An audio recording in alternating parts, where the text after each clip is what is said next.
नमस्कार मैत्रिणींनो, तर आज आपण बनवायला अगदी साधी सोपी अशी अळूवडी आपण बनवणार आहोत। तर इथे मी अळूची पाने घेतलेली आहेत। तर आता इथे स्वच्छ धुवून अशी घेतलेली आहेत।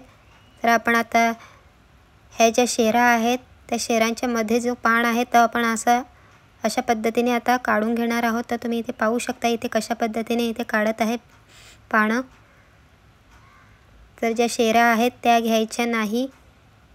तर तुम्ही इथे पाहू शकता इथे कशा पद्धतीने मी इथे पान काढून घेतलेलं आहे।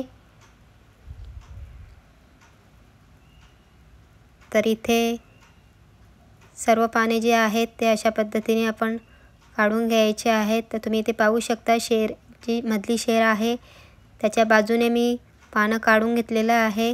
तर इथे तुम्ही पाहू शकता सर्व शेरा या तुम्ही इथे पाहू शकता कशा निघालेल्या आहेत। तर इथे अशा पद्धतीने मी सर्व पानांच्या शेरा ज्या आहेत त्या काढून घेतलेल्या आहेत आणि इथे पानं तुम्ही पाहू शकता विदाऊट शेरा इथे पानं काढून घेतलेली आहेत।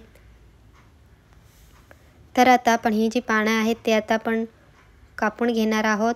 तर इथे चाकूच्या साहाय्याने ते बारीक अशी कापून घेणार आहोत।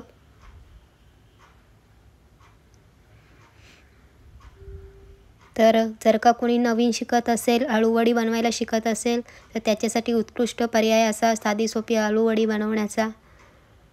अजिबात झंझट नाही, काही नाही, सहज बनवली जाते ही अशा पद्धतीची अळूवडी।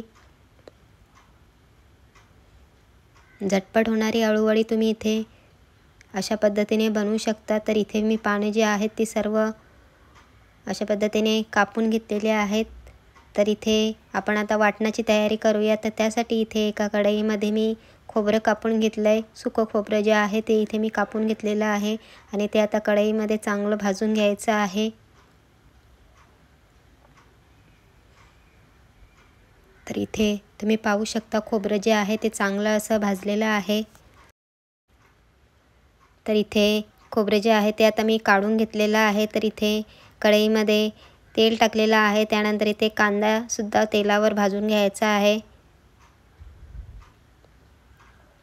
तर इथे गॅसच्या फ्लेमवर कांदा जो आहे तो गॅसच्या फ्लेमवर न भाजता इथे कढईमध्ये तेल टाकून इथे मी भाजून घेणार आहे। तर इथे कांदा सुद्धा चांगला असा भाजून झालेला आहे। तर आता आपण कांदा सुद्धा काढून घेऊयात आणि लसूण टाकून घेऊयात कढईमध्ये आणि लसूण सुद्धा चांगला खरपूस असा खमंग असा भाजून घेऊयात। तर इथे लसूण सुद्धा चांगला भाजून झालेला आहे खरपूस असा। तर आता इथे मिक्सरच्या भांड्यामध्ये मी खोबरं जे आहे ते इथे काढून घेतलेलं आहे। त्यानंतर इथे आपण भाजलेला तळलेला जो खोबरा आहे कांदा आहे तो सुद्धा टाकून घेतलेला आहे। त्यानंतर यामध्ये आपण लसूण मिरची आणि जिरे टाकून मिक्सरमध्ये थोडं पाणी करत पेस्ट बनवून घेतलेली आहे। वाटण तयार झालेलं आहे आपलं इथे। त्यानंतर इथे आता आपण अळूवडीला अळूच्या पानांना लावण्यासाठी जे आपल्याला मिश्रण लागणार आहे ते आता आपण इथे तयार करून घेऊया। तर त्यासाठी इथे मी 1 वाटी बेसन घेतलेलं आहे, 2 चमचे तांदळाचं पीठ घेतलेलं आहे, मीठ टाकून घेतलेलं आहे, हळद, लाल तिखट, घरगुती मसाला, धने जिरे पावडर, गरम मसाला, हे सर्व मसाले जे आहेत ते इथे मी टाकून घेतलेले आहेत। त्यानंतर इथे तेल टाकून घेतलेले आहेत। तर इथे मी चिंचेचं पाणी केलेलं आहे। तर ते सुद्धा इथे चिंच आणि गुळाचं जे पाणी केलेलं आहे तर ते सुद्धा यामध्ये आता मी टाकून घेणार आहे। तर इथे मी 3 ते 4 चमचे जे आहे चिंचेचं पाणी टाकून घेणार आहे। तर इथे गुळाचं सुद्धा इथे पाणी केलेलं आहे तर ते सुद्धा मी या मिश्रणामध्ये टाकून घेणार आहे। तर आंबट गोड तिखट अशी चव अळूवडीला यावी यासाठी इथे गुळाचं पाणी सुद्धा मी टाकून घेणार आहे। तर इथे चिंचेचं पाणी जे आहे ते 3 ते 4 चमचे टाकलेलं आहे। त्याचप्रमाणे गुळाचं पाणी देखील मी इथे 3 ते 4 चमचे टाकून घेतलेलं आहे। त्यानंतर अर्धा ते पाऊण चमचा मी इथे साखर टाकून घेतलेली आहे आणि आपण जे वाटण तयार केलेलं होतं खोबरा आणि कांद्याचं ते सुद्धा यामध्ये टाकून घेतलेलं आहे 2 चमचे। त्यानंतर हे मिश्रण जे आहे ते चांगले एकजीव करून घ्यायचं आहे। तर इथे पाणी न टाकता चिंच आणि गुळाच्या पाण्यासोबतच इथे सर्व एकजीव करून घेतलेलं आहे मिश्रण। त्यानंतर इथे आपण अळूची पानं जी कापून घेतलेली आहेत ती सुद्धा यामध्ये टाकून घ्यायची आहेत आणि चांगली अशी पिठामध्ये एकजीव करून घ्यायचे आहेत।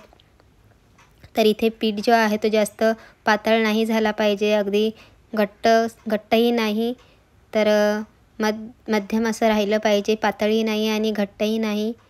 तर इथे तुम्ही पाहू शकता, इथे मी पानं जी चिरलेली होती ती सुद्धा इथे टाकून घेतलेली आहे. त्यानंतर इथे तुम्ही पाहू शकता मी इथे अळूवडीचा असा एक लांबसर असा गोळा करून घेतलेला आहे. तर इथे आता आपण हे गोळा जो आहे अळूवडीचा तो इथे ठेवण्यासाठी आपण एका प्लेटला आपण तेल लावून घेतलेलं आहे, जेणेकरून गोळा आहे तो प्लेटला चिकटू नये यासाठी आपण तेल लावून घेतलेलं आहे प्लेटला. तर आपण आता इथे कढईमध्ये ठेवून घेऊयात वाफेवर. तर इथे आपण आता तीळ टाकून घेऊयात.